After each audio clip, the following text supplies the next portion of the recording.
You weren't born fragmented. You were born whole, curious, wild, expressive, full of contradiction and completely at peace with it. You danced when you were happy. You screamed when you were angry. You cried without shame. You asked questions that made adults uncomfortable. And then, the training began. They taught you what was good and what was too much. They trained you to stay quiet when things hurt, to say yes when your body screamed no, to smile when you were unraveling inside, and you learned quickly. You learned that acceptance had a price, that love could be conditional, that safety required suppression. So you locked away the parts that didn't fit, not because you were weak, but because you were smart, because you knew how to survive. But survival is not the same as living. And now, that locked room inside you, it's full, overflowing, begging to be opened, not to cause chaos, but to restore your capacity. Because the truth is, you can't build a life of freedom on a foundation of self-denial. You can't create greatness while hiding the parts of you that hold the blueprint. And the blueprint is in there, in the anger that knows what you truly care about, in the grief that proves you had the courage to love, in the fear that reveals where your genius wants to grow, in the envy that shows you what's possible.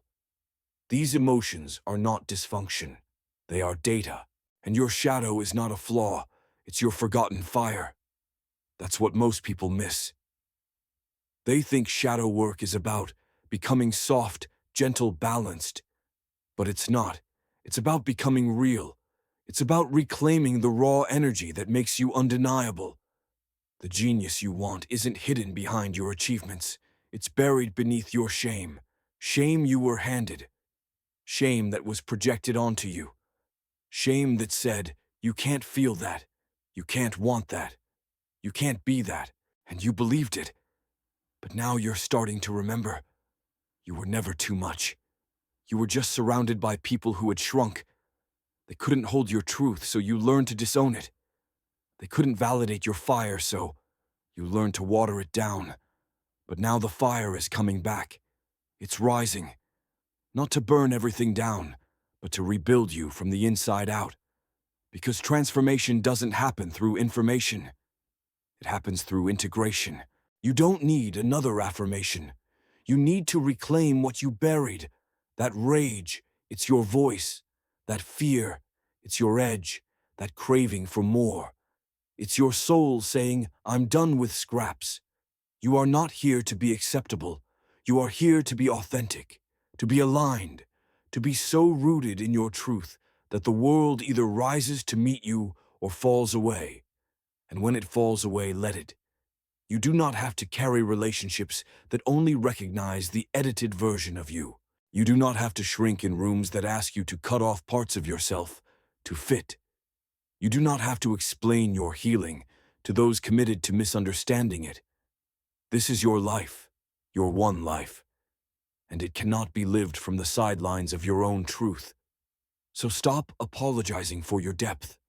Stop minimizing your power to make others feel comfortable. Stop explaining your intuition to people who only trust the surface. You are not here to be understood. You are here to remember, and in remembering you awaken what was never gone, only hidden, only waiting, only watching from the dark, whispering when you are ready. I am still here. There comes a moment in every life where the hiding must end, where the pretending, the posturing, the half-living must give way to truth. Not the curated truth, not the palatable truth, the whole truth. The truth of who you are when no one's watching. The truth of what you want when no one's judging the truth of what you carry. And the strength it took just to still be standing. This is that moment, not because you're finally ready, but because hiding costs too much now. The ache has grown louder than the applause. The silence is no longer peaceful. It's suffocating. And deep down you know, the life you want will never be found in what's safe. It will be found in what's sacred. And what's sacred is often buried in the places you've been most afraid to look. But you're not afraid anymore. You've walked through yourself. You've sat with your own shadows. You've let grief burn through your lungs and anger sharpen your vision, and still you are here. That is no small thing, because to meet your shadow and not run, that is a spiritual act. To feel your rage and not collapse, that is a declaration of aliveness. To love your scars not as liabilities, but as evidence that you were never willing to go numb, that is genius. The world taught you to despise your pain, but your pain is proof that you never gave up on feeling. And someone who still feels truly feels is someone who still has access to power. Real power, the kind that isn't borrowed from status, the kind that doesn't beg for likes, the kind that can't be taken because it was earned.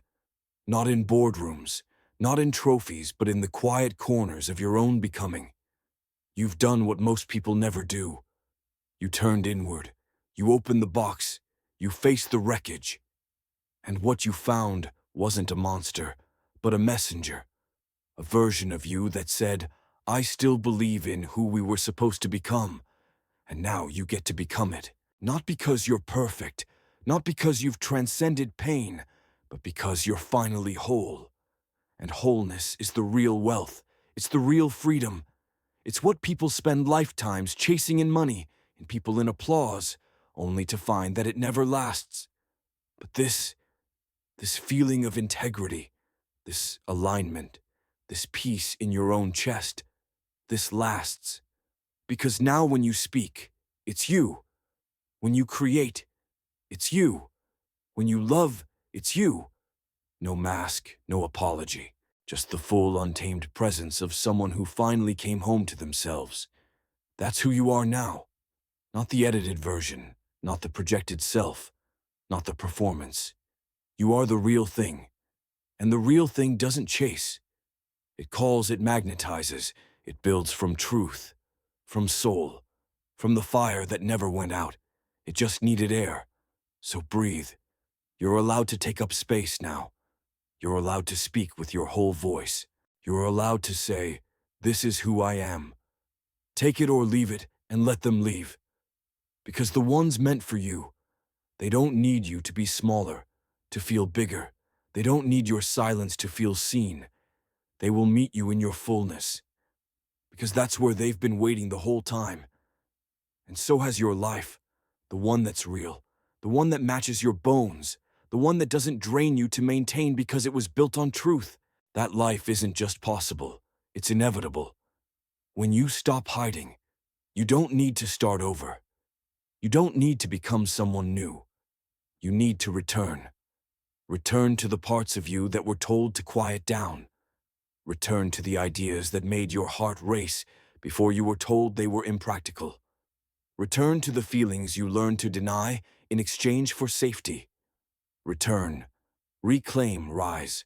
Because the life you want, the one you've always wanted, has been waiting beneath the surface of your own skin.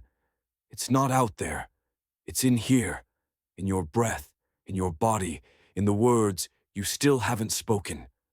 The life you want is buried in the parts you hide, and you just found them.